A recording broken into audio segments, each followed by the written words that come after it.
சட்டப்பேரவையில இன்னைக்கு முதல்வர் விஜய்க்கும் எதிர்க்கட்சி தலைவர் உதயநிதி ஸ்டாலினுக்கும் இடையில காரசாரமான விவாதம் நடந்திருக்கு.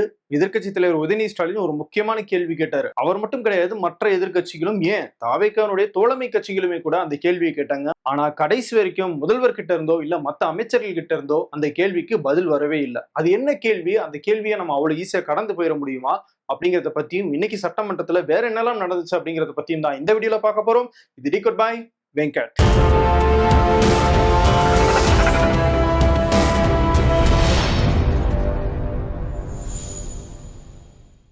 காவிரி ஆத்துல கர்நாடக அரசு மேகேதாட்டு அப்படிங்கிற ஒரு இடத்துல அணை கட்டணும் அப்படின்னு தீவிரமா செயல்பட்டுக்கிட்டு இருக்காங்க. தமிழ்நாடு அதை எதிர்த்துக்கிட்டு இருக்கு. இந்த விவகாரம் தொடர்பாக தமிழ்நாடு அரசு என்ன நடவடிக்கை எடுத்திருக்கு அப்படிங்கறத பத்தி பேசுறதுக்காக ஒத்திவைப்பு தீர்மானத்தை கொண்டு வர்றாரு எதிர்க்கட்சி தலைவர் உதயநிதி ஸ்டாலின். நேற்று அதுக்கான மனு சபாநாயகர் கிட்ட கொடுத்துறாரு. இன்னைக்கு காலையில சபாநாயகர் அதுக்கான நேரத்தையும் ஒதுக்கி கொடுத்துறாரு. இந்த விவாதத்தை முதல்ல எதிர்க்கட்சி தலைவர் உதயநிதி ஸ்டாலின் தான் தொடங்கி வைக்கிறாரு. அப்ப அவர் ரெண்டு முக்கியமான கேள்விகளை கேட்கிறாரு. ஒன்னு, காவிரியின் குறுக்கே இந்த மாதிரி மேகதாட்டு அணையை கட்டுறதுக்காக கர்நாடக அரசு தீவிரமா செயல்பட்டு இருக்காங்க. அந்த மாநிலத்தில் இருக்கிற அனைத்து கட்சிகளையும் கூட்டி அவர் ஆலோசனை நடத்துறாரு. அதுல முக்கியமான 5 முன்னாள் முதலமைச்சர்கள் எல்லாம் பங்கேற்கிறாங்க.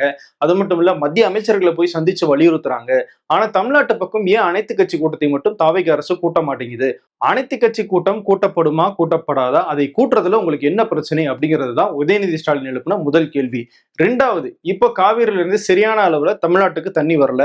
மேட்டூர் அணையில நீர் இல்லாதனால அது விவசாயத்துக்காக திறந்து விடப்படலை. இதனால குறுவை சாகுபடி பாதிக்கப்பட்டிருக்கு. வறட்சியால பாதிக்கப்பட்ட விவசாயிகளுக்கு நிவாரண நிதி கொடுக்கப்படுமா? இது எப்ப கொடுக்கப்படும் அப்படிங்கிற கேள்வியும் அவர் கேட்டிருந்தாரு. இந்த ரெண்டாவது கேள்வியா அவர் மட்டும் கேட்கல, அதிமுகவினுடைய பொதுச் செயலாளரான எடப்பாடி பழனிசாமி அவரும் இதை தான் கேட்டாரு. ஏன்னா குறுவை சாகுபடி பாதிக்கப்பட்டு விவசாயிகள் நஷ்டத்தை சந்திச்சுக்கிட்டு இருக்காங்க, தண்ணியும் வர்ற மாதிரி தெரியல, அதனால உடனடியாக அவங்களுக்கு நிவாரண நிதி கொடுக்கணும் அப்படின்னு அவரும் வலியுறுத்தினாரு. இதை தாண்டி உதயநிதி வேற சில விஷயங்கள் பேச ஆரம்பிச்சாரு. அதையெல்லாம் பேசக்கூடாது, இந்த ஒத்திவைப்பு தீர்மானத்துல எது நீங்க கொடுத்திருக்கீங்களோ அதை பத்தி மட்டும் பேசுங்க அப்படின்னு சொல்லி ஸ்டாப் பண்ணிட்டாரு. இதை அடுத்து பொதுப்பணித்துறை அமைச்சர் ஆதவர்ஜுனாவை பேச அழைக்கிறாரு சபாநாயகர். ஆனா அவருக்கு பதிலாக முதலமைச்சர் விஜயே எந்திரிச்சு நின்று பேச ஆரம்பிக்கிறார். அப்ப அவர் என்ன சொல்றாரு? காவிரி பிரச்சனை அப்படிங்கிறது உணர்வு சார்ந்த உரிமை சார்ந்த மிக முக்கியமான பிரச்சனை. இதுல அரசியல் செய்ய வேண்டிய தேவை எங்களுக்கு கிடையாது, நாங்க அரசியல் செய்ய மாட்டோம். அதே நேரம் காவிரியில தமிழ்நாட்டுக்கு இருக்கிற அந்த உரிமையும் விட்டு கொடுக்க மாட்டோம், சட்ட போராட்டம் நடத்துறதுல எந்த விதமான சமரசமும் செஞ்சுக்க மாட்டோம் அப்படின்னு முதல்வர் விஜய் சொல்றாரு. குறிப்பா பெங்களூருக்கு போய் கர்நாடகனுடைய சிஎம் பார்த்து பேசணும் அப்படிங்கிற முடிவை தான் எடுத்ததாகவும், அப்படி போய் பேசினாவது ஏதாவது பாசிட்டிவ் சைன் கிடைக்குதா அப்படிங்கிற காரணத்துக்காக தான் நான் அந்த முடிவு எடுத்தேன். இன்னைக்கு பகை நாடுகளே பேச்சுவார்த்தை நடத்திட்டு இருக்காங்க. அப்படி இருக்கும்போது பக்கத்து மாநிலத்தில் இருக்கிறவங்களோட நம்ம பேசுறதுல என்ன தப்பு அப்படிங்கிற காரணத்துக்காக தான் நான் அந்த முடிவு எடுத்தேன். ஒருவேளை அதுல அவமானம் ஏதாவது நமக்கு ஏற்பட்டுச்சு அப்படின்னா என்ன பண்றது அப்படின்னு சிலர் கேட்டாங்க.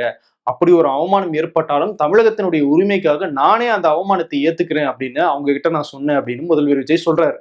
இன்னைய காலத்துல பகை நாடுகளை பேசி தீர்க்க பாக்குறாங்க, பக்கத்து மாநிலத்தோட பேசி பார்த்தா என்னன்னு நினைச்சேன். ஒருவேளை அந்த அட்டெம்ப்ட்ல ஒரு அவமானம் நேர்ந்தா என்ன செய்யன்னு சில பேர் கேட்டாங்க. அப்படி நடந்தா தமிழ்நாட்டு மக்களுக்காக அதையும் தாங்க தயாரா தான் இருக்கேன். அது மட்டும் இல்ல, இன்னைக்கு டேம் கட்டக்கூடாதுன்னு பேசுற சிலர் 1969 ஏன் டேம் கட்ட அனுமதிச்சாங்க அப்படின்னு கேட்டு சீப் பாலிடிக்ஸ் பண்ணலாம் நான் விரும்பல அப்படின்னு முதல்வர் விஜய் பேசுறாரு. 1969 என்ன டேம் கட்டப்பட்டுச்சு அப்படின்னா, காவிரியில கலக்கிற 2 நதிகள் ஹேமாவதி, ஹாரங்கி, இந்த 2 நதிகளுக்கும் குறுக்கே டேம் கட்டியிருக்காங்க கர்நாடக அரசு.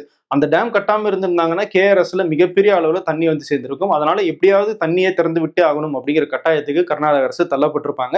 சோ அதை குறிப்பிட்டு தான் இப்போ விஜய் சொல்றாரு. அப்போ பொதுப்பணித்துறை அமைச்சராக, நீர்வளத்துறை அமைச்சராக இருந்தவர் மு கருணாநிதி, முன்னாள் முதலமைச்சர். சோ அதை அவர் இந்த இடத்துல பேசிட்டு அந்த கேள்வியெல்லாம் கேட்டு நான் சீப் பாலிடிக்ஸ் பண்ண விரும்பல அப்படிங்கிறதையும் சேர்த்தே சொல்றாரு. சீப் பாலிடிக்ஸ் பண்ண விரும்பல அப்படின்னா அதை அவர் இந்த இடத்துல சொல்லியிருக்கவே கூடாது. ஓகே, அது பார்ட் ஆஃப் த அரசியல். இதுக்கு அவர் பதில் சொல்லி முடிச்சுட்டு அடுத்த ஒரு விஷயத்த சொல்றாரு. அதை முடிக்கும் போது தாவேகவினர் ஆரவாரமாக பெஞ்சில தட்டுறாங்க. அப்படி என்ன பேசினார் முதல்வர் விஜய் அப்படின்னு கேக்குறீங்களா? குறுவை சாகுபடி பாதிக்கப்பட்டிருக்கு, வறட்சி நிவாரண நிதி எப்ப கொடுப்பீங்க அப்படின்னு உதயநிதி ஸ்டாலின் எதிர்க்கட்சி தலைவர் கேட்டிருந்தார் இல்லையா? அதுக்கு பதில் சொல்றாரு முதல்வர் விஜய். என்ன பதில் சொல்றாரு? குறுவை சாகுபடிக்கான அந்த நிதியை நாங்க ஏற்கனவே விடுவிச்சிட்டோம். நாங்க தான் அரசியல், எங்களை சுத்தி தான் அரசியல் நடக்குதுன்னு சொல்றவங்களுக்கு இது கூட எப்படி தெரியாம போச்சு அப்படின்னு தெரியலன்னு திமுகவை சீனாரு. அது மட்டும் இல்ல, காலையில பேப்பர் படிச்சிருந்தாலும் இதெல்லாம் தெரிஞ்சிருக்கும் அப்படின்னு சொல்லி தன்னுடைய பேச்சை முடிக்கிறாரு. அதுக்குதான் ஆரவாரமாக தாவேகா எம்எல்ஏக்கள் எல்லாருமே அந்த பெஞ்சை தட்டுறாங்க. அந்த குறுவை சாகுபடிக்கு அந்த நிவாரணம் ஏற்கனவே கொடுத்தாச்சு, வழங்கியாச்சு. இது அரசியலே நாங்க தான் அப்படின்னு சொல்லிக்கிறவங்களுக்கு இது எப்படி தெரியாம போச்சுன்னு எனக்கு தெரியல. முன்ன பின்ன பேப்பர் படிச்சிருந்தா நாட்டுல என்ன நடக்குதுன்னு தெரிஞ்சிருக்கும். முதலமைச்சர் நம்மள சீண்டிட்டாரே, எப்படி சும்மா விடுறது அப்படின்னு சொல்லி எதிர்க்கட்சி தலைவர் உதயநிதி ஸ்டாலின் திரும்பவும் எந்திரிச்சு பேசுறாரு. நீங்க சொல்ற அந்த தொகை அப்படிங்கிறது குறுவை சாகுபடிக்கான ஸ்பெஷல் பேக்கேஜ். இது ஒவ்வொரு ஆண்டும் ஒவ்வொரு அரசாலையும் கொடுக்கப்பட்டுக்கிட்டு தான் இருந்துச்சு. ஆனா நான் கேட்கறது, வறட்சி ஏற்பட்டிருக்கு, அதுக்கான நிவாரணம் எப்ப கொடுக்க போறீங்க அப்படின்னு கேட்கிறேன். ரெண்டுத்துக்கும் வித்தியாசம் இருக்கு. பேப்பர் படிச்சா மட்டும் போதாது, அனைத்து கட்சிகளையும் கூட்டணும், விவசாயிகளையும் கூப்பிட்டு பேசினாதான் என்ன அப்படிங்கிறது உங்களுக்கு புரியும். அதை நீங்க புரிஞ்சுக்கிறதுக்கு ஆர்வம் காட்டணும் அப்படின்னு சொல்லி பதிலடியை கொடுக்கிறாரு உதயநிதி ஸ்டாலின். நீங்க கொடுத்தது 134 கோடி கொடுத்தீங்க. அது அனைத்து அரசுலயும் கொடுக்கறக்கூடிய ஸ்பெஷல் பேக்கேஜ் தான். இப்ப வறட்சி நிவாரண நிதி அவங்க கேட்கறாங்க. இது ரெண்டுத்துக்கும் வித்தியாசம் தெரிஞ்சுக்க வேண்டும். இது வெறும் காலைல பேப்பர் படிச்சா மட்டும் பத்தாது. அங்க அனைத்து கட்சி கூட்டத்தை கூட்டி அனைத்து விவசாயிகளோட போய் கலந்து பேசி அவங்களுடைய கோரிக்கைகள் என்னன்னு நீங்க தயவு செய்து கேட்டுக்கொள்ள வேண்டும். அதுக்கப்புறமாக எந்திரிச்சு பேசின வருவாய் மற்றும் பேரிடர் மேலாண்மை துறை அமைச்சர் செங்கோட்டையன் அவரு செப்டம்பர் மாச அளவுல தான் எப்பயுமே வறட்சி நிவாரணம் வந்து கால்குலேட் பண்ணி கொடுக்கப்படும், அதனால கொஞ்சம் காலம் போகட்டும், நம்ம என்ன நிலைமை பார்த்துட்டு அப்புறமா கொடுக்கறதா என்ன அப்படிங்கறத முடிவெடுப்போம் அப்படின்னு அவர் பதில் சொல்றாரு. சரி, மேகதாது அணை பத்தி சிஎம் ஒரு விளக்கம் கொடுத்தாருல, அந்த விளக்கத்தை கொஞ்சம் உடைச்சு பார்க்கலாம். அவர் என்ன சொல்றாரு, கர்நாடக சிஎம் பார்த்து பேச்சுவார்த்தை நடத்தி அதுல நமக்கு ஏதாவது அவமானம் ஏற்பட்டாலும் அது என்னுடைய அவமானமாக இருக்கும் அப்படின்னு முதல்வர் விஜய் சொல்றாரு. ஆனா தாவேக்காவுடைய தோழமை கட்சியான சிபிஎம் உடைய எம்எல்ஏ செல்லச்சாமி என்ன தெரியுமா சொல்றாரு, அப்படி போய் நம்ம மண்டியிட வேண்டிய தேவை கிடையாது, முதல்வருக்கு ஒரு அவமரியாதை அப்படின்னா அது தமிழ்நாட்டுக்குமான அவமரியாதை தான் அப்படின்னு அவர் சொல்றாரு. சிபிஎம்ஓ சிபிஐயோ திமுக அதிமுக பாமக இந்த கட்சிகள் எல்லாம் என்ன சொல்றாங்க, நம்ம கர்நாடகாவோட பேச்சுவார்த்தை நடத்துறது ஒன்றும் பெரிய குற்றம்லாம் கிடையாது, ஆனா அப்படி பேச்சுவார்த்தை நடத்தினா நமக்கு சட்ட ரீதியிலான கிடைச்ச உரிமையை நீர்த்து போக செய்யற மாதிரி ஆகிரும் அப்படின்னு அவங்க சொல்றாங்க. நம்ம கோர்ட்ல கேஸ் போட்டு காவிரி ஆற்றுல இருந்து கர்நாடகா 177 டிஎம்சி தண்ணியை திறந்தே விட்டு ஆகணும் அப்படின்னு சொல்லி தீர்ப்பை எல்லாம் வாங்கி வச்சிருக்கோம். இப்ப நம்ம நேரடியா போய் பேச்சுவார்த்தை நடத்தோம்னா சில சமரசங்களை செய்ய வேண்டியிருக்கும். அப்படி இல்லையா, கோர்ட்டுக்கு கேஸ் வரும்போது கர்நாடகா நாங்க பேச்சுவார்த்தை நடத்திட்டு இருக்கோம், எங்களுக்குள்ளேயே நாங்க முடிச்சுக்கிறோம் அப்படின்னு சொல்லி கோர்ட்ல இருந்து வெளியே வர பார்ப்பாங்க. இதையெல்லாம் நடக்கணுமா, நம்மளுடைய சட்ட உரிமை பாதுகாக்கப்பட வேண்டும் அப்படின்னா நம்ம நேர்ல போய் பேச வேண்டிய தேவையே கிடையாது அப்படிங்கிறது தான் அவங்களுடைய வாதம். இன்னும் நேர்ல போய் பேசுறதுனால என்னென்ன பிரச்சனைகள் வரும், முன்னாடி எம்ஜிஆர் இப்படி நேர்ல போய் பேசும்போது என்ன சமரசத்தை தமிழ்நாடு செஞ்சாங்க, மேகதாது அணை பிரச்சனைனா என்ன, காவிரி பிரச்சனைனா என்ன அப்படிங்கிறத பத்தி மிக டீடைல்டாக ஒரு வீடியோவை நம்மளுடைய டிகோட் பை வெங்கட் சேனல்ல நம்ம ஏற்கனவே பப்ளிஷ் பண்ணியிருக்கோம். அந்த வீடியோனுடைய லிங்கை நான் கீழே கமெண்ட்ஸ்ல கொடுக்குறேன். அதை பார்த்தீங்கன்னா இந்த பிரச்சனையினுடைய முழு பின்னணி என்ன, இதனுடைய தீவிரம் என்ன அப்படிங்கிறது உங்களுக்கு நல்லாவே புரியும். பாமக எம்எல்ஏ சௌமியா அன்புமணி அவங்களும் தெளிவாக சொல்றாங்க, நமக்கு அணை கட்டக்கூடாது அப்படிங்கிற அந்த முடிவு தெளிவாக இருக்கு. அப்படி இருக்கும்போது எதுக்காக பேச்சுவார்த்தை முயற்சி எல்லாம் வேணானா வேணாம் அப்படின்னு கட் அண்ட் ரைட்டாக அவங்களும் பேசுறாங்க. ரெண்டு ஆப்ஷன் தான் தலைவர் அவர்களே. ஒண்ணு மேகதாட்டு டேம் கட்டணும், இல்ல மேகதாட்டு டேம் கட்டக்கூடாது. இதுல நடுவில் என்ன முயற்சி, we don't need the dam, அவ்வளவுதான். no dam, no need of the dam. இதுக்கு நடுவில் முயற்சி என்ன இருக்கு, அந்த முயற்சியே தேவையில்லைங்கிற, மேகதாட்டு டேம் கட்டக்கூடாது, அவ்வளவுதான். எதிர்க்கட்சிகள் சொல்றது எல்லாம் ஒரு விஷயம் தான், தமிழ்நாட்டினுடைய தண்ணீர், தமிழ்நாட்டினுடைய விவசாயிகள் எதிர்காலம், தமிழ்நாட்டினுடைய அந்த காவிரியின் எதிர்காலம், இதெல்லாம் என்ன அப்படிங்கிறத நம்ம உறுதிப்படுத்தணும், அதை விட்டுறக்கூடாது அப்படிங்கிற பாயிண்ட் ஆஃப் வியூல இருக்கு. ஆனா முதலமைச்சர் பேசுறது வேற ஒரு பாயிண்ட் ஆஃப் வியூல இருக்கு. நான் போய் பேசினா அந்த அவமானம் வந்தாலும் அது என்னுடைய அவமானம் தான் அப்படின்னு அவர் பேசிட்டு இருக்காரு. முதல் விஷயம், அவர் போய் பேசவே தேவையில்லை அப்படிங்கிறது தான் இவங்க சொல்றது. அதுக்கப்புறமா எப்படி உங்களுக்கு அவமானம் வரும் அப்படிங்கிறது தான் இவங்க கேட்கறாங்க. நீங்க போய் பேசவே வேணாம், சட்ட ரீதியிலாவே நமக்கு எல்லாமே இருக்கு, அதை மட்டும் உறுதிப்படுத்துங்க போதும் அப்படின்னு சொல்லிட்டு இருக்காரு. ஆனா காவிரி தமிழ்நாடு அப்படின்னு இருக்கிற இந்த பிரச்சனைய தன்னை சுத்திய பிரச்சனையாக முதல்வரினுடைய பேச்சு மாத்துது. சிஎம் பேச்சுல இன்னொரு முக்கியமான பாராட்டப்படக்கூடிய ஒரு விஷயமும் இருந்துச்சு. பகை நாடுகளே இப்பெல்லாம் பேச்சுவார்த்தை நடத்துறாங்க, நம்ம பக்கத்து மாநிலத்தோட பேச்சுவார்த்தை நடத்தக்கூடாதா அப்படின்னு கேட்கிறார். சரியான விஷயம் தான், பேச்சுவார்த்தை மூலமாக நிறைய பிரச்சனைகளுக்கு தீர்வு கிடைக்கும் அப்படிங்கிறது உண்மைதான். ஆனா இந்த பிரச்சனை அப்படி கிடையாது. முதல்ல கர்நாடகாவும் நம்மளுடைய பகை மாநிலம் கிடையாது. நம்ம ரெண்டு பேருமே இந்தியா அப்படிங்கிற ஒரு நாட்டுக்குள்ள இருக்கிறோம், ரெண்டு பேருமே அரசியல் சாசனம் அப்படிங்கிறத பின்பற்றுறோம். அப்படி இருக்கும்போது நமக்குள்ள வர முரண்பாடுகளை சரி செய்யறதுக்காக நம்ம சட்ட ரீதியில ஒரு முடிவு எடுத்திருக்கோம், அதுல சில உரிமைகளை வாங்கி வச்சிருக்கோம். அதை காக்க வேண்டியதுக்கு நம்ம சட்ட ரீதியில தான் போராடணுமே தவிர பேச்சுவார்த்தை நடத்துறதுக்கான அங்க தேவையே ஏற்படல. ரெண்டாவது விஷயம், பக்கத்து மாநிலத்தோட பேசுறதுக்காக இவ்வளவு தூரம் ஆர்வமாக போற முதல்வர் விஜய் ஏன் தமிழ்நாட்டுல இருக்கிற கட்சிகளை கூப்பிட்டு பேசுறதுக்கு ரெடியாக இல்லை? பகை நாடுகளே போறாங்க அப்படின்னும் போது பகையாக இருக்கிற கட்சிகள்னு வச்சுக்கோமே, அவங்கள கூப்பிட்டு பேசுறதுல முதல்வர் விஜய்க்கு என்ன தயக்கம்? அது மட்டும் இல்ல, அப்படி கூப்பிட்டு பேசுறதுனால என்ன ஆகும்? இப்ப சிபிஎம் கட்சினா களத்துல விவசாயிகளோட இருக்கிற கட்சி, அவங்களுடைய கருத்தை சொல்லுவாங்க. விவசாயிகள் இப்படி நினைக்கிறாங்க, சட்ட ரீதியில் எப்படி சிக்கல் வரும் அப்படின்னு இதுக்கு முன்னாடி ஆட்சியில் இருந்த திமுக அதிமுக சொல்லுவாங்க. இந்த அனுபவங்களை எல்லாம் கேட்டுக்கிட்டு ஒரு முடிவு எடுக்கலாம் அப்படிங்கிறது தான் இந்த அனைத்து கட்சி கூட்டத்தை கூட்டுங்க அப்படிங்கிறதுக்கான நோக்கமே. ஆனா முதல்வர் விஜயும் தாவிக எம்எல்ஏக்களும் என்ன சொல்றாங்க, சட்டமன்றத்துல ஏற்கனவே ஒரு தீர்மானம் போட்டோம் மேகதாது அணைக்கு எதிராக.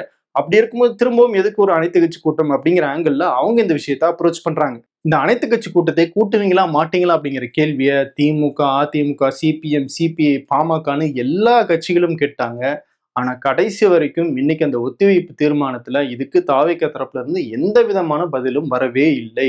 ஆனா பதில் சொல்லாம அதுல இருந்து டைவர்ட் பண்ற மாதிரி வேற ஒரு விஷயத்த அவங்க கையில் எடுத்தாங்க. பொதுப்பணித்துறை அமைச்சர் ஆதவர்ஜுன் அவர் பேசும்போது என்ன சொன்னார்னா, டீலிமிட்டேஷனை பத்தி மத்திய அரசு ஒரு மசோதா கொண்டு வர போறாங்க. அந்த மசோதாவில் தமிழ்நாட்டினுடைய நிலைப்பாடு என்ன அப்படிங்கிறத பத்தி ஆலோசிக்க அனைத்து கட்சி எம்பிக்களுடைய கூட்டத்தை நாளைக்கு முதல்வர் விஜய் கூட்டியிருக்காரு.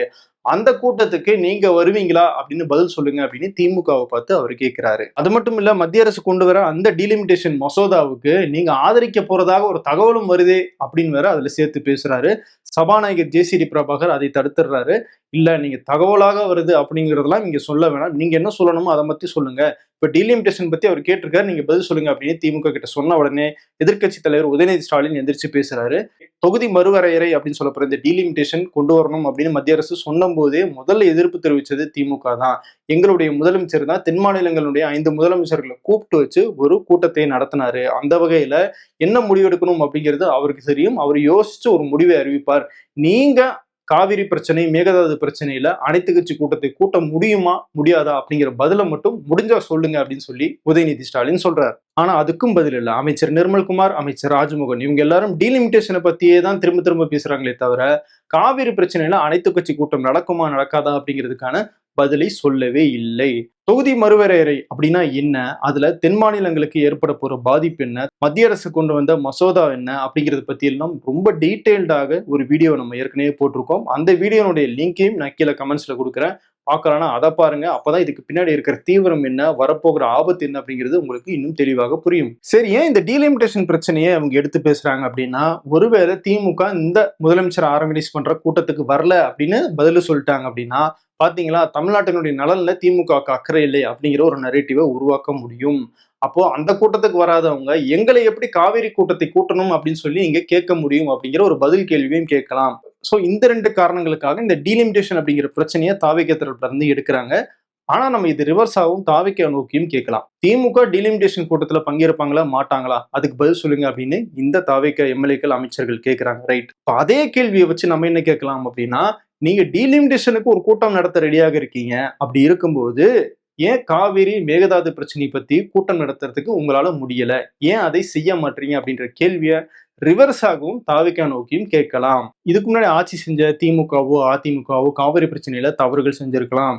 ஏன் 1969 அந்த டேம்களை கூட கட்ட அனுமதிச்சிருக்கலாம். அதை பத்தி பேசுறதுக்கு தனி களங்கள் இருக்கு, அதை நிச்சயமாக அவங்க அந்த இடத்துல பேசிக்கலாம்.